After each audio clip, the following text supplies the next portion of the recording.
اعوذ باللہ من الشیطان اللعین الرجیم بسم اللہ الرحمن الرحیم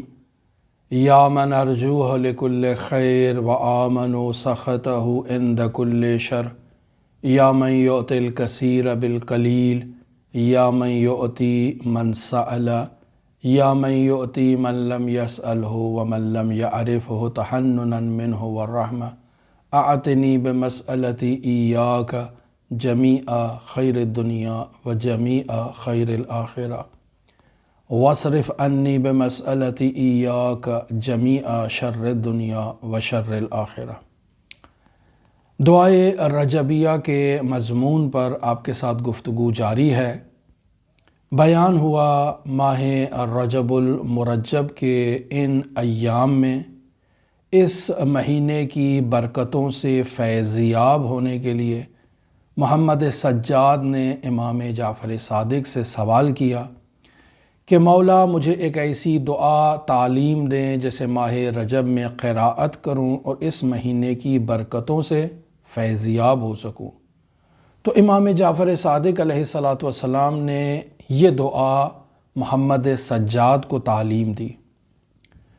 بیان ہوا کہ اس دعا کو انسان سال بھر میں کسی بھی وقت جب اس میں حال ہو، جب اللہ سے رابطہ قائم کرنے کا دل چاہے تو وہ دعا کو پڑھ سکتا ہے۔ یہ دعا بظاہر ماہ رجب المرجب سے متعلق ہے، لیکن چونکہ دوسری مناسبتوں پر بھی اسے نقل کیا گیا ہے، لہٰذا معلوم یہی ہوتا ہے کہ یہ رجب کے ساتھ مخصوص نہیں ہے۔ اس دعا میں اہل بیت علیہم الصلاۃ نے اللہ کی حمد و ثنا کے بعد اللہ سے ایسے تقاضے کیے ہیں کہ جنہیں جاننا بہت ضروری ہے۔ لہٰذا بیان ہوا کہ یہ اہل بیت علیہم الصلاۃ کی روش ہے کہ جب وہ اللہ کی بارگاہ میں تقاضا کرتے ہیں تو پہلے اللہ کی حمد و ثنا بیان کرتے ہیں اور پھر اس کے بعد اللہ کی بارگاہ سے اپنا تقاضا پیش کرتے ہیں۔ لہٰذا یہ جملے جو آپ کی خدمت میں بیان کیے، یا من ارجوہ لکل خیر، یعنی اے وہ ذات جس سے میں کل خیر کی امید لگائے ہوئے ہوں، وآمن سخطہ عند کل شر، کہ اگر مجھ سے کوئی لغزش ہو جائے تو مجھے یقین ہے، میرا ایمان ہے کہ وہ مجھے اپنے غضب سے محفوظ رکھے گا۔ یا من یؤتی الکثیر بالقلیل، وہ ذات جو قلیل سے عمل پر کثیر عطا کرتی ہے۔ یا من یؤتی من سأل، وہ ذات جو ہر سوال کرنے والے سائل کو خالی نہیں لوٹاتی، عطا کرتی ہے۔ یا من یؤتی من لم یسألہ ومن لم یعرفہ، وہ ذات جو اسے بھی عطا کرتی ہے جو اس سے سوال بھی نہیں کرتا، اسے پہچانتا بھی نہیں ہے، اسے عطا کرتی ہے تحننا منہ والرحمہ، اپنی رحمت واسعہ کے ذریعے سے۔ پھر میں سوال کرتا ہوں، اعتنی بمسألتی ایاک جمیع خیر الدنیا و جمیع خیر الآخرہ، اے میرے پروردگار میں تجھ سے اس مسئلے کا سوال کرتا ہوں جس میں خیر دنیا اور خیر آخرت جمیع موجود ہو، کل خیر موجود ہو، اس دنیا کا بھی اور آخرت کا بھی۔ اور اس موضوع پر کل گفتگو کی کہ اللہم اجعل محیای محیا محمد و آل محمد و مماتی ممات محمد و آل محمد، در واقع وہ طرز زندگی اہل بیت ہے کہ جو جمیع خیر الدنیا و جمیع خیر الآخرہ کا مصداق ہے، جس پر انسان عمل کر کے، جس پر چل کے انسان ایمان کے 10ویں درجے پر فائز ہو سکتا ہے، اس دنیا میں، اس دنیا کی نعمات سے فیضیاب ہوتے ہوئے اللہ کا تقرب حاصل کر سکتا ہے۔ پس بعض لوگوں کے طرز تفکر میں جو دنیاوی نعمات سے اعراض کرتے ہیں، رہبانیت اختیار کرتے ہیں، یہ اسلام کی تعلیمات کا حصہ نہیں ہے، بلکہ اسلام یہ کہتا ہے ہر وہ چیز جو انسان اور اللہ کے درمیان فاصلہ ایجاد کر دے، اللہ سے انسان کے رابطے کو کمزور کر دے، وہ چیز مذموم ہے، وہ شر کا مصداق ہے، اور اس سے انسان کو دوری ہونی چاہیے اور کرنی چاہیے۔ اور ہر وہ چیز جو انسان کا اللہ سے رابطہ مضبوط کر دے وہ خیر دنیا کا مصداق ہے، اور انسان کی آخرت کو بھی اگر آباد کرتی ہے وہ چیز تو خیر آخرت کا مصداق ہے۔ اور وہ چیز کیا ہے؟ وہ محمد و آل محمد کا طرز زندگی اپنانا ہے، وہ ان کے نقش قدم پر، نقش پا پر چل کے انسان نے ایمان کے 10ویں درجے پر فائز ہونا ہے۔ اور یہی تو میں اللہ سے تقاضا کر رہا ہوں اس دعائے رجبیہ میں۔ تو جہاں میں اللہ سے خیر دنیا اور خیر آخرت کا تقاضا کر رہا ہوں تو وہاں مجھے اللہ کی بارگاہ میں شر دنیا اور شر آخرت سے بھی حفاظت کا تقاضا کرنا ہے۔ کیوں؟ چونکہ یہ وہ تقاضا ہے کہ جو در واقع محمد و آل محمد کے طرز زندگی کے اپوزٹ زندگی بسر کرنا ہے۔ لہٰذا میں اللہ سے تقاضا کر رہا ہوں وَاصْرِفْ عَنِّي بِمَسْأَلَتِي، اے میرے پروردگار میں بھول چوک میں، غلطی میں تیری بارگاہ میں کوئی ایسا تقاضا اگر پیش کر دوں کہ جس تقاضے میں خیر دنیا اور خیر آخرت میرے لیے موجود نہیں ہے بلکہ شر موجود ہے، وَاصْرِفْ عَنِّي، تو اے میرے پروردگار میری اس طلبگاری پر جس میں دنیا اور آخرت کی مشکلات اور تکلیفیں موجود ہیں، وَاصْرِفْ عَنِّي، مجھے اس سے منصرف کر دے، مجھے اس سے محفوظ کر کہ جس میں شر دنیا اور شر آخرت میرے لیے مکتوب ہو جائیں گے۔ اے میرے پروردگار میں نے نادانی میں نے غفلت میں تجھ سے ایسا تقاضا کر دیا، تو میرے ایسے تقاضے کو نظر انداز کر دے۔ پس اے میرے پروردگار میں تجھ سے خیر دنیا اور خیر آخرت کا جب تقاضا کر رہا ہوں تو کیسے ایسا تقاضا کر سکتا ہوں جو میری نادانی کی وجہ سے ہو، جس میں شر دنیا اور شر آخرت موجود ہو؟ تو اے میرے پروردگار خیر اور شر آپس میں جمع نہیں ہو سکتے، تو میں تو تجھ سے کل خیر کا تقاضا کر رہا ہوں۔ یا من ارجوہ لکل خیر، تجھ سے توقع رکھ رہا ہوں ہر خیر کی، تو پھر اے میرے پروردگار یہ شر بیچ میں کہاں سے آ گیا؟ تو اے میرے پروردگار میں انسان ہوں، میں خطا کا پتلا ہوں، میرے افکار میں کوتاہی موجود ہو سکتی ہے، لہٰذا میں تجھ سے جو تقاضے کرتا ہوں، دعائیں کرتا ہوں، التجائیں کرتا ہوں، ممکن ہے میرے تقاضوں میں ایسے تقاضے موجود ہوں جو خیر دنیا پر مشتمل نہ ہوں، جو خیر آخرت پر مشتمل نہ ہوں، جن میں شر موجود ہو، جمیع شر دنیا ہو، جس میں شر آخرت موجود ہو، لیکن مجھے معلوم نہیں ہے۔ تو اے میرے پروردگار بس اوقات میں نادانستہ طور پر ایسا کوئی تقاضا کرتا ہوں، یا ممکن ہے بس اوقات دانستہ طور پر تجھ سے ایسا تقاضا کروں یا کوئی ایسا طرز عمل اپناؤں، تو اے میرے پروردگار وَاصْرِفْ عَنِّي، مجھے اس سے محفوظ رکھ، مجھے اس سے دور فرما۔ بطور معمول ایک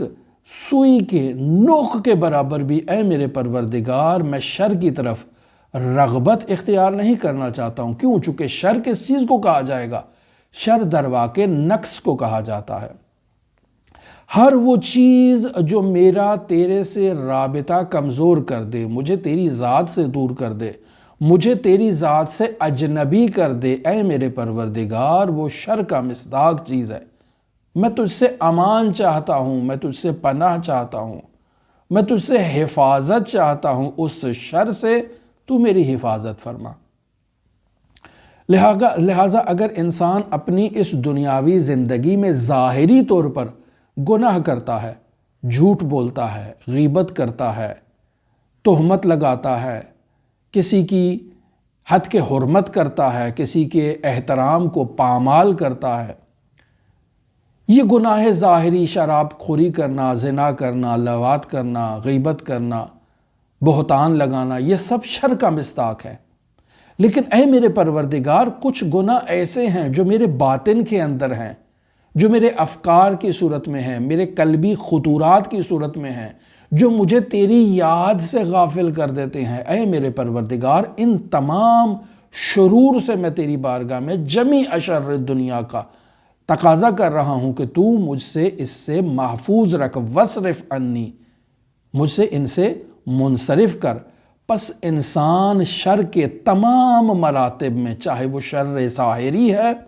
چاہے شر باطنی ہے، انسان اللہ کی بارگاہ میں تقاضا کرتا ہے کہ اللہ انسان کی حفاظت کرے۔ پس شر دنیا در واقع ہر وہ چیز ہے کہ جو انسان کو اللہ کی رضایت سے دور کر دیتی ہے، وہ شر ہے اس دنیا میں۔ اور شر آخرت ہر وہ چیز ہے جو انسان کو جہنم کے قریب کر دیتی ہے، جو انسان کو اللہ کی نارضایتی کے قریب کر دے، وہ شر آخرت کا مصداق ہے۔ لہٰذا میں اللہ سے جو جمیع شر دنیا کا تقاضا کر رہا ہوں کہ مجھے اس سے محفوظ رکھ، تو بعض لوگ تصور کرتے ہیں کہ غربت شر ہے، بیماری کا ہونا شر ہے، دشمن کا ہونا شر ہے، شر محض ہے۔ نہیں، ایسا نہیں ہے۔ صرف یہ بیماری انسان کے لیے رحمت ہو سکتی ہے، یہ غربت انسان کے لیے رحمت کا مصداق ہو سکتی ہے، یہ دشمن کا ہونا انسان کو اللہ کی بارگاہ میں امان طلب کرنے اور پناہ طلب کرنے کا باعث بن سکتا ہے اور انسان کے لیے خیر ہو سکتا ہے۔ زیادہ جو شر ہے ان چیزوں سے کہ جنہیں میں شر تصور کر رہا ہوں اور ممکن ہے یہ میرے لیے خیر ہوں، وہ چیز جو حقیقت میں شر ہے وہ میرا غرور ہے، وہ میرا عجب ہے، وہ میرے گناہ ہے، وہ میری غفلت ہے۔ یہ گناہ سے انسان کے وجود میں انس کا ہونا یہ بہت بڑا شر ہے۔ انسان کا دل فعل حرام کی طرف مائل ہو جائے اور رجحان رکھتا ہو، رغبت رکھتا ہو، انسان کے دل میں دنیا کی محبت اس انداز میں ہو کہ وہ اس دنیا کی وجہ سے اللہ سے غافل ہو جائے، یہ سب شر کا مصداق ہے۔ لہٰذا میں اللہ سے ان تمام شرور سے نجات کا مطالبہ کرتا ہوں جو مجھے اللہ سے دور کر دیتے ہیں، جو اللہ کی نارضایتی کو میرے لیے جو ہے وہ لے کر آتے ہیں اور باعث بنتے ہیں اور بنیاد بنتے ہیں۔ اے میرے پروردگار، تو مجھے اس سے محفوظ رکھ۔ اور شر آخرت میں انسان دنیا میں یہی جو شر دنیا کا مصداق بنتا ہے، تو اس کے نتیجے میں انسان کی آخرت میں حساب کتاب میں سختی لی جاتی ہے۔ انسان کو قبر میں جب اتارا جاتا ہے تو عذاب قبر، فشار قبر میں مبتلا ہو جاتا ہے۔ قبر میں منکر و نکیر کے سوالات نہایت دشوار انسان کو دکھائی دیتے ہیں۔ انسان کے اعمال اس کے منہ پر مار دیے جاتے ہیں کہ تو یہ اعمال جو لے کر آیا ہے یہ اللہ کی بارگاہ میں پیش ہونے کے قابل نہیں ہے، یہ شر کا مصداق ہے۔ انسان اللہ کی بارگاہ میں جب اپنے اعمال کے ساتھ پیش ہو تو وہ مجمع جہاں انبیاء اولیاء اوصیاء کا مجمع ہوگا، جہاں تمام اللہ کے مقربین موجود ہوں گے، اگر وہاں میرے نامہ اعمال کو کھول دیا جائے تو یہ میرے لیے شر ہوگی، یہ میرے لیے رسوائی کا باعث ہوگا۔ تو اے میرے پروردگار، تو مجھے جہنم سے محفوظ رکھ، تو مجھے روسیاہ ہونے سے محفوظ رکھ، تو میرا نامہ اعمال میرے دائیں ہاتھ میں پکڑا۔ اگر کسی نے اس عالم میں میرے بائیں ہاتھ میں میرے نامہ اعمال کو دیکھ لیا تو میرے لیے تو رسوائی ہو جائے گی، وہ میرے لیے شر کا مصداق ہے، اور اس کا سبب اور باعث اور بانی اس دنیا میں میرے اعمال ہیں۔ لہٰذا اے میرے پروردگار، جمیع شر دنیا سے میری حفاظت فرما،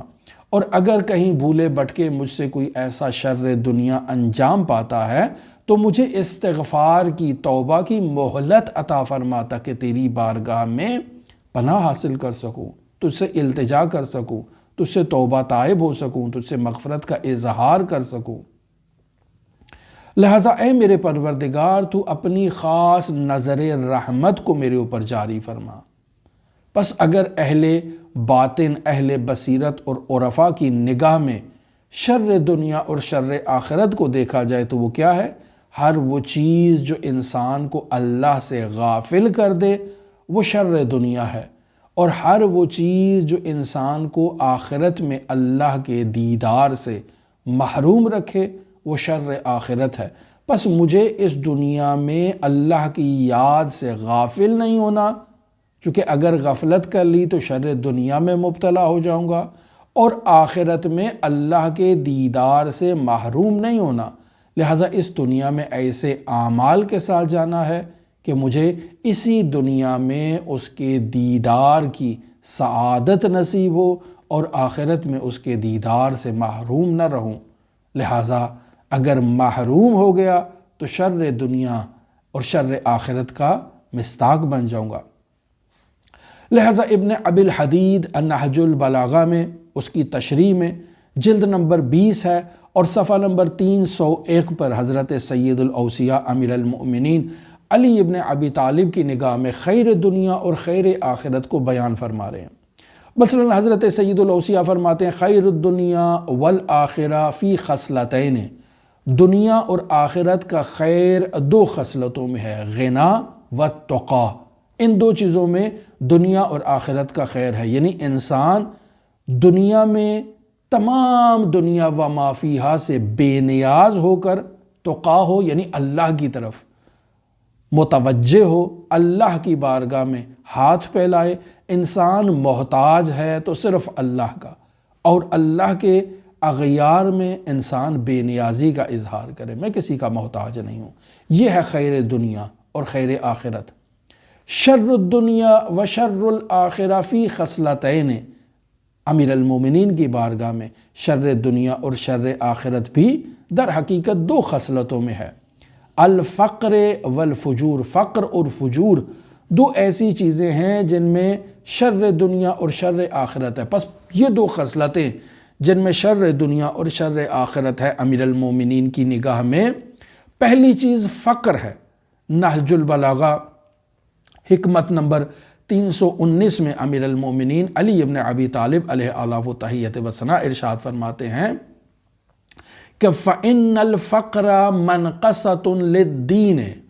کہ فقر ایک ایسی چیز ہے جو انسان کے دین میں نقصان کا سبب بنتی ہے۔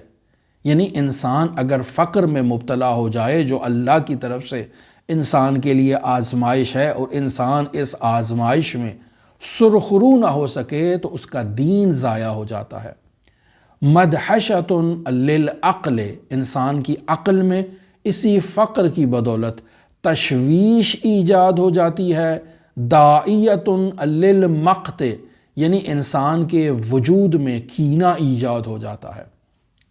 لہٰذا انسان کے لیے فقر آزمائش کا باعث ہے، لیکن اس آزمائش سے ہر کوئی سرخرو باہر نہیں نکلتا۔ اور پھر نہج البلاغہ کی حکمت نمبر 372 میں امیر المومنین فرماتے ہیں اذا بخل الغنی او بمعروف، کہ اگر ایک انسان غنی احسان کرنے اور نیکی کرنے میں بخل کا مظاہرہ کرتا ہے تو ایسی صورت میں کیا نتیجہ نکلتا ہے؟ با الفقیر آخرتہ بدنیاہ، تو فقیر اپنی آخرت کو تباہ و برباد کر دیتا ہے اور اپنی آخرت کو اپنی دنیا کے آگے بیچ دیتا ہے۔ پھر فقیر کیا کرتا ہے؟ فقیر زبردستی اپنا حق اغنیاء سے چھینتا ہے، پھر وہ چوری کرتا ہے، پھر وہ ڈکیتی کرتا ہے، پھر وہ حلال و حرام کی تمیز بھول جاتا ہے، اور پھر نتیجہ کیا نکلتا ہے؟ پھر نتیجہ یہ نکلتا ہے کہ اس فقیر کی دنیا بھی خراب ہو جاتی ہے اور آخرت بھی خراب ہو جاتی ہے۔ پس یہ تو تھا فقر جسے امیر المومنین نے بیان کیا کہ یہ شر کی علامت ہے، اور دوسری شر کی علامت فجور ہے، یعنی گناہ آلود زندگی بسر کرنے والے کو فاجر کہا جاتا ہے۔ فجور کا مصداق اور مجسم فاجر وہی شخص ہے کہ جو اللہ کی حکم عدولی کرتا ہے، اللہ کی نافرمانی کرتا ہے، اس دنیا میں اللہ کی نافرمانی کر کے شر کا مصداق بنتا ہے، اور آخرت میں بھی یہی شر اس کے لیے جو اس نے بویا تھا، اسی شر کو آخرت میں وہ کاٹتا ہے اور اس کا نتیجہ بنتا ہے۔